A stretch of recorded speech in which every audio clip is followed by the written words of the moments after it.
The Nike Kobe 9 Elite Low Protro performance review starts now.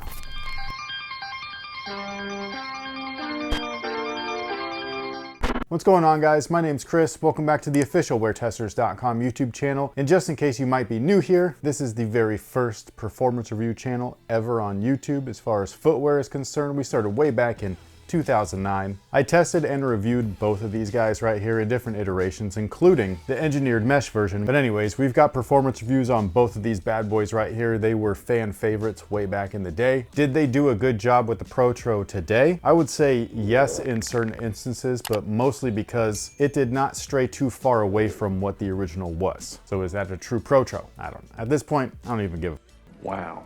So the traction on these guys is a foot map, and yes, it's just as elite as it ever was. There's only a few pairs of shoes that have traction setups that I consider personally to be like elite traction setups. The Air Jordan 1 is one of them. The Nike Kobe 9 is another. Funnily enough, a Nike sportswear shoe named the Nike Air Penny 5 is another one. I don't know why, but that thing just gripped every floor I ever took them on. The Air Jordan 28 was another one. That's kind of all Nike and Jordans. That's weird. So we'll keep this in the Nike Jordan wheelhouse. I won't go and mention other brands because other brands do have elite traction too. But since we're talking about the Nikes, we're gonna keep it to Nike. Did it work just as good as the original? Yes, it did. Are the tread patterns just as susceptible to wear and tear or quick wear and tear as the originals? I would say yes to that too. However, while the traction lasts, it's going to be great traction. Would I recommend taking something like this outdoors? That's a hell no. The tread patterns are very thin. The rubber is very soft. It works really well indoors, and it will work really well outdoors. It just won't last very long. We recently saw the, what would you call it? The marketing video, right? For the thing where it has Eric Avar, a legend, and then the product line manager for the Nike Kobe Protro series. And it was stated that they added an extra line for more traction, an extra line, just one. And I was trying really hard to find where that fucking line was. And I'm happy to say that I have finally found it. It's right there, guys. Look at that. If you look at this one's toe, and then you look at this one's toe, they added an extra line.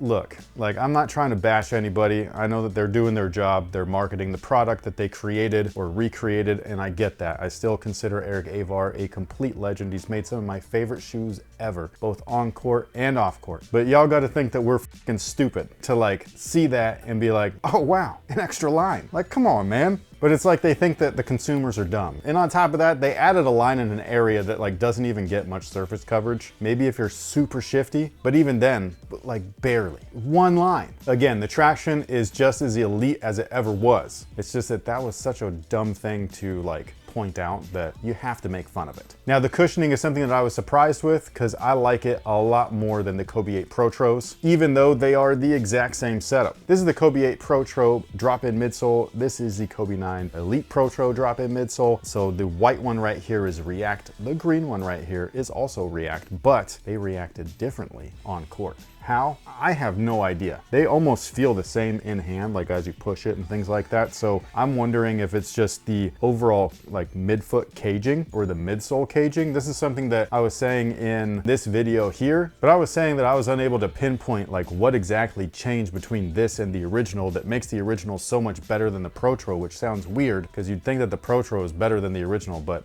half the time it's not. And after playing in both of these, I've got to say that I'm just wondering or really leaning towards the fact that it's this midsole cup sole or whatever that for whatever reason the compound maybe has changed, made it clunkier, made it heavier, made it bulkier feeling to where it's just, it sucks. Like, I do not like the way that this feels. It did not feel good. This setup though feels really nice. Like, it feels bouncy, you know what I mean? And that's the way that React should be. So while playing in this guy, I just absolutely loved it. This is the original drop-in that came with the original versions of the shoe. It's just simply a Lunarlon. It's definitely lighter in weight, but it doesn't have that bounce back that the React foam does. So this stuff is more of a dead cushion, whereas the React foam has a little bit of, I guess it reacts to you, you know what I mean? Like, the more force you apply to it, the more you can kind of feel it deflect that energy back into your feet and your legs. So again, I really liked this version and this overall setup. I really wish that this is how the Kobe 8 Protros felt, but I think that's a good thing just overall because I guess they're now focusing on the 9. So if you did not like the Kobe 8 Protros, then maybe you will like the 9 Protro. If you did like the Kobe 8 Protros, you're gonna love this one. The only flaw that I'll say is just the overall design of it. It's got this big ass lip right here, which the originals do have, but the areas in which that you sit inside of this little like drop in, you are a little lower to the floor on the new one. And so this lip covers your foot basically, or your pinky toe area, a lot more than the original did, because these guys in that pinky toe area really chafed the shit out of my toes on both feet. And this is all the time. I feel like I got to break these in every time I wear them, at least that area. It does go away eventually, but then when I take my shoes off, you could tell that it didn't actually go away, just the pain did. That's something that I never experienced one single time in any version of the Kobe 9 originals, both the EMs and the Elites, the highs and the lows. So that was something that was a little bit weird. It's something that honestly will keep me from like pulling these out like constantly, like I want to keep them in my gym bag. But when I first put them on, it's like they're so painful at first in that pinky toe area that maybe I don't want to deal with that. Or maybe I'll like put on my Sabrina 2s instead. You win. Perfect. Now the materials do feel thinner than the original. This is something that I talked about in the initial video of these guys, how it feels thinner even though it's still crispy flying it. And on feet, it kind of feels the same as the original. I don't know if it's going to be as durable or not as durable as the originals. A lot of the originals did tear in this kind of like lateral side, both in the Kobe 8s and in the Kobe 9s. Just the more that you played in them, the more that material just kind of like took wear and tear. And it is a softer material despite being backed and treated with glue. But overall, is there a true difference between the two? Not really. If you really like the originals, again, you're gonna love the Protros. And if you didn't like the originals and maybe you were hoping for something a little bit better on the Protro, you're not gonna get it. The overall fit is true to size, just like the original versions. They do still feel very narrow. I do think it's because of that extra lip area within that drop-in. I feel like that's the thing that's really pushing the sides of my feet like inward and keeping everything super narrow feeling. Again, the more that you play in them, the more that they break in. The downside is just that every time I put them on and like lace them up, that first 30 to 40 minutes feels like the breaking process all over again. So it's up to you if that's what you want to deal with. Although if you do have a super narrow foot, I don't see that being a problem for you. If you have a super wide foot, Godspeed, Spider-Man. and then the support features are great, just like the originals. Nothing's been upgraded or beefed up or anything like that. Again, is that a Protro? No, not to me. What would have made it more of a Protro? I don't know, man. All I know is that this is just the same shoe with a different drop-in. Am I completely mad about that? No. I love the originals, and I love these too. You get top tier performance once again. The only thing that you can maybe like question is like, why can't Nike recreate something like this? Like, why is there modern shoes, their modern signatures, their modern whatever, the GT lines, why aren't they as good as this? This is better than almost everything that they've got on shelves right now. I second that.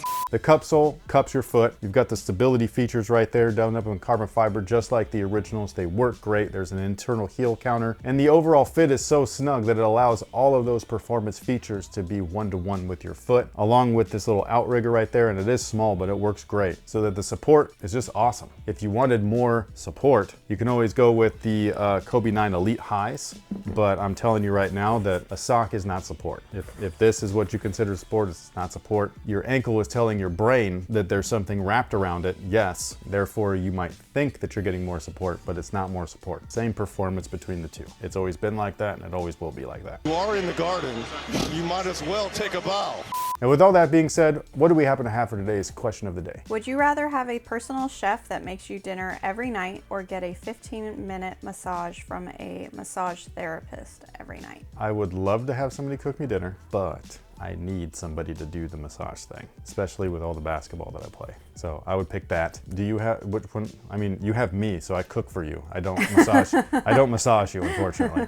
I don't know what I'm doing. Well, even if I didn't have you to cook for me, which I was gonna say, I was gonna give you your props, but I would pick the massage therapist because I don't mind eating the same thing all the time, but my shoulders and my lower back are like constantly in pain, so. Right, yeah, like that's the thing, like I don't know what I'm doing in that world, and so yeah, I can't, like I just feel like I'm just moving things. You know what I mean? I asked you It's to not- give me yeah. a shoulder massage the other day, and it felt like I was getting a burn. There you go, man. I'm f***ing useless. But I can cook really well. You so. can cook really well. Yeah, so there you go. I mean, it's a trade-off. But what about you guys? Would you rather have a personal chef or a personal physical therapist? I think that the physical therapist, like now that I'm thinking about it, it's like a no-brainer because you could just learn to cook. You can't massage yourself. Well, it depends on which muscle you're playing with, but still. What about you guys? Would you rather have a personal chef or a personal physical therapist? On top of that, good luck for anybody that is going after a pair of these if you are, and then you actually play in them, which I hope most of you guys do. Like everybody that takes a W on these things, I hope that you're like taking them to a basketball court because that's where they were meant to be. And if you're not, don't worry, I'm not judging you. I'm just saying that I sure as didn't wear these casually. I take these that first day right to the gym. But anyways, let me know what you think about them on court. Did you have some of the same problems that I had, like the durability of the traction, the pinky toe chafing of the drop-in, and which one of these two do you happen to like more on court after getting both experiences? I'm looking forward to hearing you guys' thoughts. Thank you guys so much for being here. Thank you so much for the support. I greatly appreciate it. If you haven't already, hit the like button, leave a comment, subscribe if you haven't already, or if this video was useful for you. And that's pretty much it. We will catch you guys on the next one. So until then, y'all have a good one.